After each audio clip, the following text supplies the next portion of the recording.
اللهم صل وسلم وبارك على سيدنا محمد عليه أفضل الصلاة والسلام.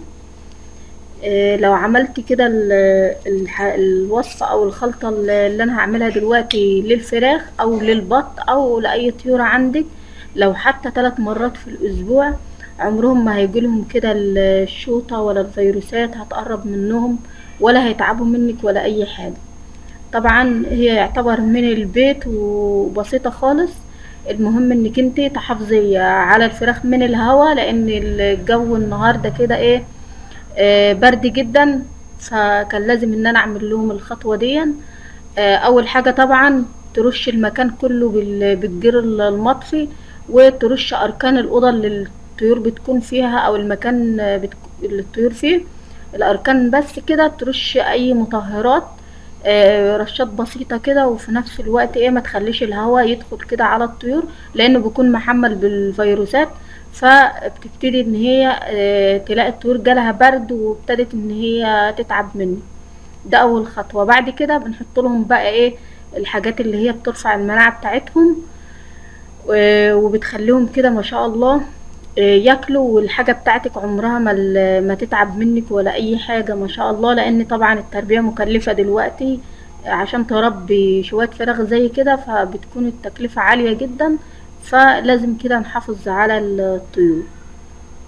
طبعا الخلطة اللي انا هعملها دلوقتي عليها مكونات كتير، وفي نفس الوقت من البيت يعني. طبعا المكون الاساسي اللي انا بوريه لكم ده التوم. هاتي كده راس من التوم، راس كبيرة، ومش شرط انك انت تقشريه زي ما هو كده، هتنعميه. يعني هتحطيه كده في الكبة وتنعميه خالص، علشان الفراخ كلها تطول منه. وكمان معاهم بصلاية كده كبيرة. ابتديت ان انا فرمت التوم وقطعت البصل خالص، او تبشريه، او حتى ممكن تضربيهم هما الاتنين مع بعض في الخلاط بسنة مية. وكمان في كمان اللي هو الكرات الاخضر، وكمان البصل الاخضر كرات وبصل. وده طبعا العيش اللي بيكون فايض عندي، ببتدي ان انا برضه احطه. وده طبعا ايه، الذرة العويجة. الذرة دي يعني بتاعت الحمام، الناس اللي هي عايزة تعرف يعني ايه ذرة عويجة، دي اللي بتحطها مع الكلفة بتاعت الحمام. وطبعا شوية علف، العلف اللي هو البياض، علشان الفراخ دي الفراخ الكبيرة اللي بتبيض. برضو الخلطة دي يعني حلوة جدا ليهم.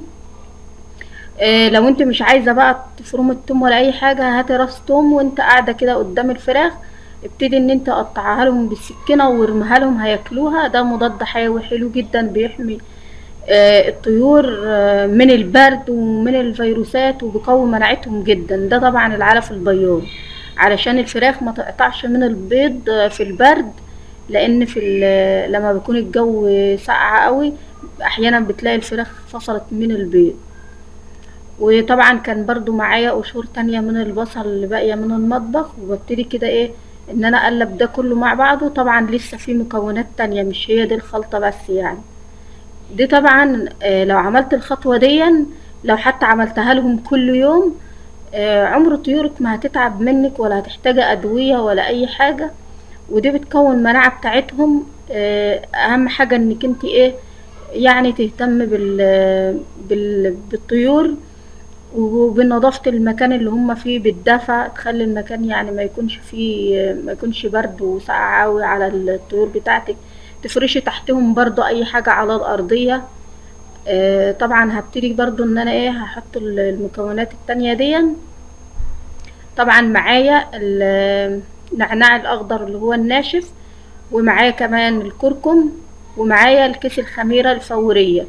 ده طبعا ايه، علشان بتفتح الشهية، وفي نفس الوقت ايه، دايما بتخلي الاكل، بتهضم الاكل عند الطيور، وبتسرع من الهضم يعني. وبتلاقيهم كده ايه، ما شاء الله يعني.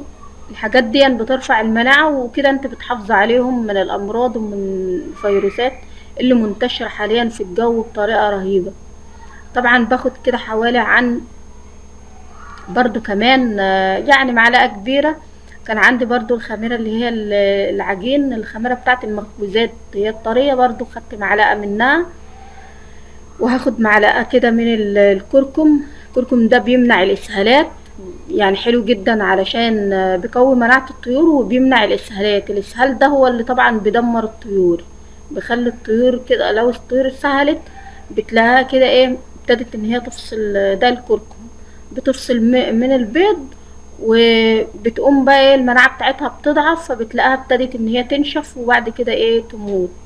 حتى لو انت عالجتيها يعني بتاخد فترة لما بترجع زي الاول، واحيانا ما بتكملش.